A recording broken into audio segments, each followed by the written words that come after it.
அருகே அரசு நேரடி நெல் கொள்முதல் நிலையத்தில் 15,000க்கும் மேற்பட்ட நெல் மூட்டைகள் தேக்கமடைந்துள்ளதாக விவசாயிகள் கவலை தெரிவித்துள்ளனர்.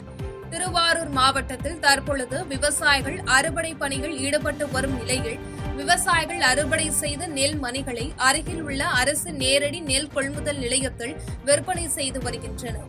இந்த நிலையில் கூத்தாநல்லூர் வட்டத்திற்கு உட்பட்ட கீழமணலி கிராமத்தில் செயல்பட்டு வரும் அரசு நேரடி நெல் கொள்முதல் நிலையத்தில் சுமார் 15,000க்கும் மேற்பட்ட நெல் மூட்டைகள் பிடிக்கப்பட்டு அடுக்கி வைக்கப்பட்டுள்ளது. மேலும் கொள்முதல் செய்யப்பட்ட நெல் மூட்டைகளை சேமிப்பு கிடங்குகளுக்கு எடுத்து செல்ல லாரிகள் வராததால் நெல் மூட்டைகள் அப்படியே தேங்கியுள்ளது. இதன் காரணமாக மற்ற விவசாயிகளிடமிருந்து நெல்லை கொள்முதல் செய்ய முடியாத நிலை ஏற்பட்டுள்ளதாகவும் திடீரென மழை பெய்வதால் நெல் மூட்டைகள் சேதமடையும் நிலை ஏற்படும் என்றும், எனவே விவசாயிகளிடமிருந்து நெல்லை கொள்முதல் செய்ய அரசு முன்வர வேண்டும் என விவசாயிகள் கோரிக்கை விடுத்துள்ளனர்.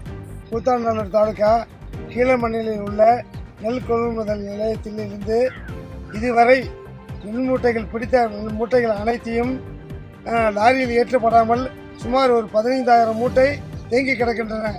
இதனால் சுற்றுப்பட்ட விவசாய கிராமத்தில் உள்ள விவசாயிகள் காரநாதன் கோவில், பூந்தாளக்குடி, மேலமல்லணி, சேந்தனாக்குடி 5 கிராமத்தில் உள்ள விவசாயிகள் இந்த நெல்லை கொள்முதல் நிலையத்தில் கொண்டாந்து போட்டு பிடிக்க முடியாத சூழ்நிலை ஏற்பட்டுள்ளது. போதுமான தார்பாயும் இங்கே இல்லை, எல்லாம் ஓட்டப்பா தார்பாயா இருக்கு. மழை பெஞ்சிட்டு இருக்கு. இன்னைக்கு உள்ள சூழ்நிலையில மழை, சரியான மழை, அதனால மூடுறதுக்கும் வழி இல்லை. பிடித்த நெல் மூட்டைகள் அனைத்தும் நினைந்து வீணாகும் நிலையில் உள்ளது. விவசாயிகளிடமிருந்து நெல்லையும் பிடிக்க முடியாத சூழ்நிலை ஏற்படுது. உடனடியாக இதற்கு தகுந்த ஆவணம் செய்து இந்த நெல் குடிமுதல் செய்த நெல் மூட்டைகளை லாரி மூலம் எடுத்து சென்று விவசாயிகளுடைய நிலை பிடிக்குமாறு தாழ்மையுடன் கேட்டுக்கொள்கிறேன். குடியாத்தம் அருகே வீட்டின் பூட்டை உடைத்து 7 சவரன் தங்க நகை, 1 கிலோ வெள்ளி மர்ம நபர்கள் திருடிச் சென்றுள்ளது குறித்து போலீசார் விசாரணை மேற்கொண்டு வருகின்றனர். வேலூர் மாவட்டம் குடியாத்தம் அடுத்த விநாயகபுரம் பகுதியில் ரியல் எஸ்டேட் செய்யும் சேட்டு என்பவர் வசித்து வருகிறார். இவரது மகன் பிரபு மற்றும் மருமகள் ஆகியோர் அருகே இருக்கும் மாமியார் வீட்டிற்கு சென்றிருந்த நிலையில் நேற்று இரவு சேட்டு தனியாக மேல் மாடியில் உள்ள அறையில் தங்கியுள்ளார். இதனிடையே இன்று காலை வழக்கம் போல் வேலைக்கு வந்த பெண் வீட்டின் பூட்டு உடைக்கப்பட்டிருப்பதைக் கண்டு அதிர்ச்சியடைந்து சேட்டுவிற்கு போன் செய்துள்ளார். இதனையடுத்து கீழே வந்து பார்த்த சேட்டு கீழ்த்தளத்தில் உள்ள வீட்டின் கதவை உடைத்து பீரோவில் இருந்த 7 சவரன் தங்க நகைகள், 1 கிலோ வெள்ளி பொருட்கள், 1 லட்சம் ரூபாய் ரொக்கம் உள்ளிட்டவற்றை மர்ம நபர்கள் கொள்ளையடித்து சென்றிருப்பதைக் கண்டு அதிர்ச்சியடைந்துள்ளார். பின்னர் இதுகுறித்து தகவல் அறிந்து வந்த போலீசார் கொள்ளை சம்பவம் குறித்து விசாரணை மேற்கொண்டு வருகின்றனர்.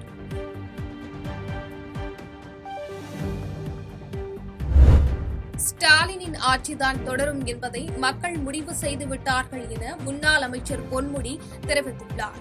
விழுப்புரம் மாவட்டம் திருவெண்ணைநல்லூரில் புதிதாக கட்டப்பட்டுள்ள சார்பதிவாளர் அலுவலகத்தை முதலமைச்சர் மு.க.ஸ்டாலின் காணொலி காட்சி வாயிலாக திறந்து வைத்தார். அதனைத் தொடர்ந்து முன்னாள் அமைச்சர் பொன்முடி குத்துவிளக்கேற்றி பொதுமக்கள் பயன்பாட்டிற்கு கொண்டு வந்தார். அதனைத் தொடர்ந்து செய்தியாளர்களிடம் பேசிய முன்னாள் அமைச்சர் பொன்முடி, ஸ்டாலினின் ஆட்சிதான் தொடரும் என்பதை மக்கள் முடிவு செய்து விட்டார்கள் என்றும் 2026 மட்டுமல்ல, தொடர்ந்து நிரந்தர முதல்வராக மு.க.ஸ்டாலின் தான் திகழ்வார் எனவும் தெரிவித்தார்.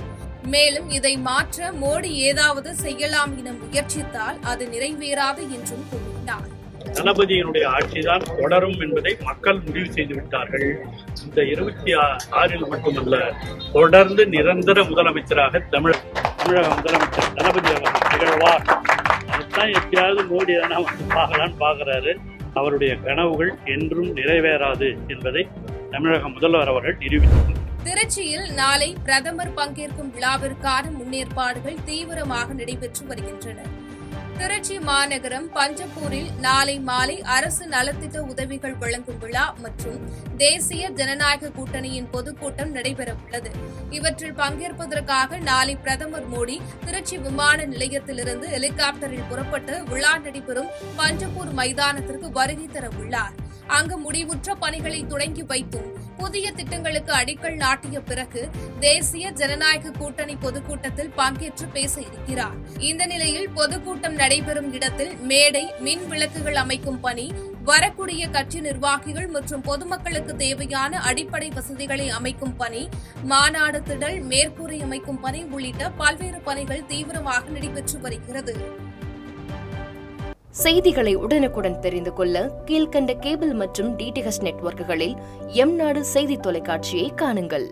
பாதகம் செய்பவரை கண்டால் நாம் பயம் கொள்ளலாகாது பாப்பா. மோதி மிதித்து விடு பாப்பா, அவர் முகத்தில் உமிழ்ந்து விடு பாப்பா.